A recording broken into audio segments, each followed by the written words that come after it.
Hello बच्चों, आइए प्रश्न को देखते हैं। अधिकतमीकरण करें और यहाँ पे उद्देश्य फलन दे रखा है z बराबर में 7x प्लस 3y, जबकि यहाँ पे कुछ व्यवरोध दे रखे हैं x प्लस 2y बड़ा या बराबर है 3 के, दूसरा है x प्लस वाई छोटा या बराबर है 4 के, और कुछ प्राथमिक व्यवरोध है x बड़ा या बराबर है 0 के, y बड़ा या बराबर है 0 के। प्रश्न को सरल करने से पहले इसकी मुख्य अवधारणा के बारे में चर्चा कर लेते हैं।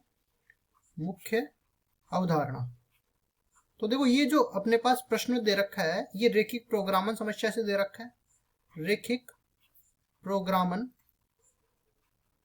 समस्या, और रेखिक प्रोग्रामन समस्या का हल ज्ञात करने के लिए हमें जो व्यवरोध दे रखे हैं, मतलब जो असमीकाएं हैं, उनसे हमें समीकरण मान के रेखाओं का निर्माण करना पड़ेगा और फिर अपने को उभयनिष्ठ हल क्षेत्र निकालना पड़ेगा। फिर जो उभयनिष्ठ हल क्षेत्र आएगा, जिसको हम संगत हल क्षेत्र कहते हैं, उसके कोणीय बिंदु निकालने पड़ेंगे, और जो कोणीय बिंदु आएगा उसका मान हमें इस उद्देश्य फलन में रखना पड़ेगा, और जिस कोणीय बिंदु पर हमें अधिकतम मान मिल गया वही इसका अधिकतमीकरण हो जाएगा। अब चलते हैं हम सवाल पे। तो सवाल में हमें पहली चीज उद्देश्य फलन ये दे रखा है, तो ये सबसे अंत में काम में आएगा। पहले हम लोग व्यवरोध देख लेते हैं। तो ये अपने पास ऋणोत्तर व्यवरोध है, x बड़ा या बराबर है 0 के, और दूसरा y बड़ा या बराबर है 0 के, जिनको हम प्राथमिक व्यवरोध भी कहते हैं। इनका मतलब ये है कि अपने पास जो भी संगत हल क्षेत्र बनने वाला है ये प्रथम चतुर्थांश में बनने वाला है। अब आगे वाले व्यवरोध देख लेते हैं।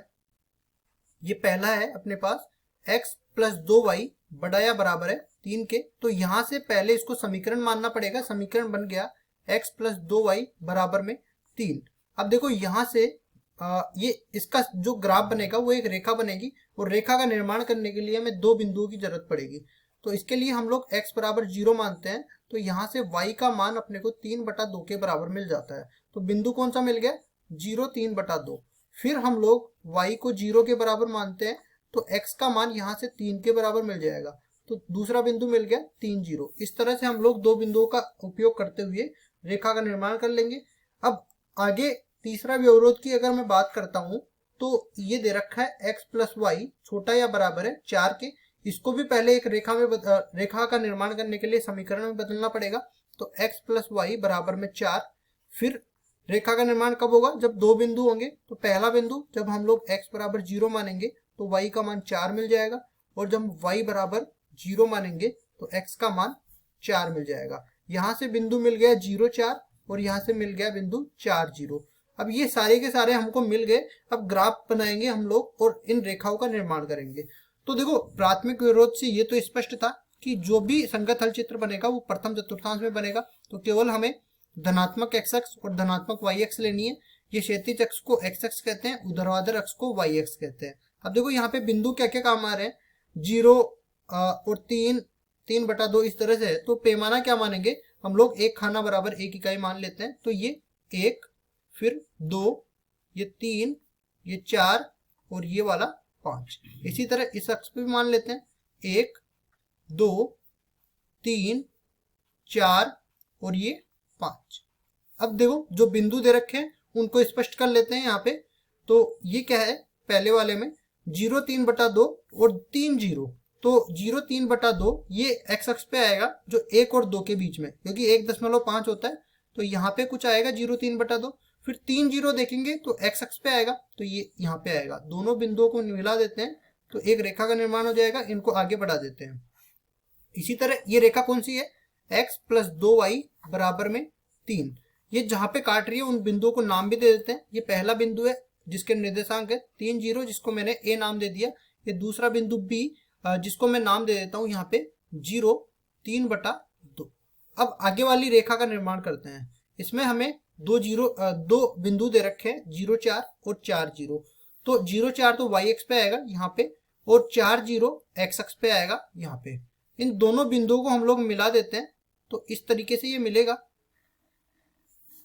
ठीक है, और आगे बढ़ा देते हैं इनको। अब देखो ये आपको देख के स्पष्ट हो रहा है कि इन सब में ये कहीं पे भी नहीं काट रही। प्रथम चतुर्थांश में ये दोनों रेखाएं नहीं काटेगी, लेकिन आके ये चौथे चतुर्थांश में जाके काटेगी। उससे हमें कोई मतलब ही नहीं है, क्योंकि जो भी संगत हल क्षेत्र बनने वाला है वो प्रथम चतुर्थांश में बनने वाला है। अब ये जो रेखा का समीकरण है ये x प्लस वाई बराबर में 4। ये जहाँ पे काट रही है उन बिंदुओं को भी निर्देशित कर देते हैं। ये C बिंदु मान लेते हैं जिसके निर्देशांक है 4 0। ये D बिंदु मान लेते हैं जिसके निर्देशांक है 0 4। अब देख लेते हैं, हमें बोला है x प्लस वाई छोटा या बराबर है 4 के, तो जब इसमें मूल बिंदु संतुष्ट करवाते हैं तो इसको संतुष्ट कर जाता है। मतलब इसका जो हल क्षेत्र आएगा वो नीचे की तरफ वाला भाग आएगा, ठीक है, नीचे की तरफ वाला भाग। दूसरा हमें बोला है x प्लस 2y बड़ा या बराबर है 3 के, जब इसमें मूल बिंदु संतुष्ट करवाते हैं तो संतुष्ट नहीं कर पाता है, क्योंकि 0 कभी भी 3 से बड़ा नहीं होता। तो इसका जो हल क्षेत्र आएगा ये इस मूल बिंदु के दूसरी तरफ वाला भाग आ जाएगा, मतलब ऊपर की तरफ वाला भाग। तो हम लोग दोनों के उभयनिष्ठ हल क्षेत्र को यहाँ पे निरूपित कर देते हैं।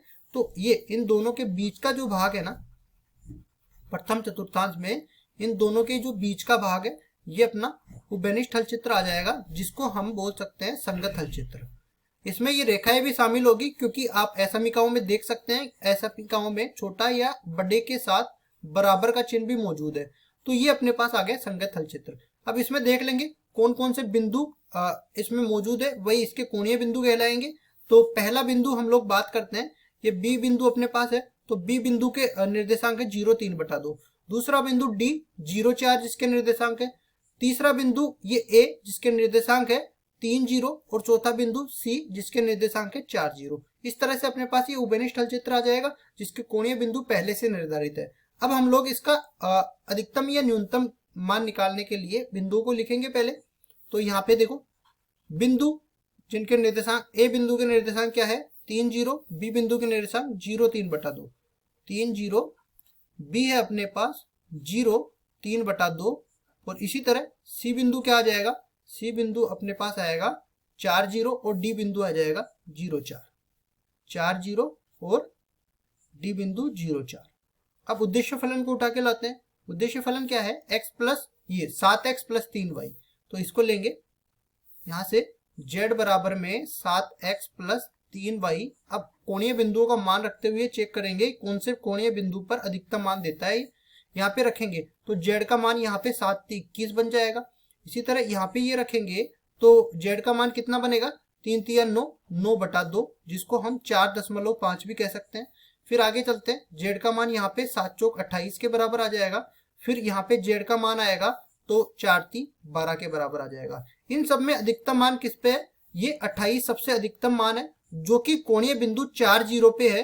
तो हम लोग कह सकते हैं कि यही अपने पास उद्देश्य फलन का अधिकतम मान है। तो ये इसका अधिकतमीकरण हो जाएगा, और केवल हमें अधिकतमीकरण करना था, तो यही हमारा उत्तर हो जाएगा। आशा करता हूँ ये सवाल आपको समझ में आया होगा। धन्यवाद।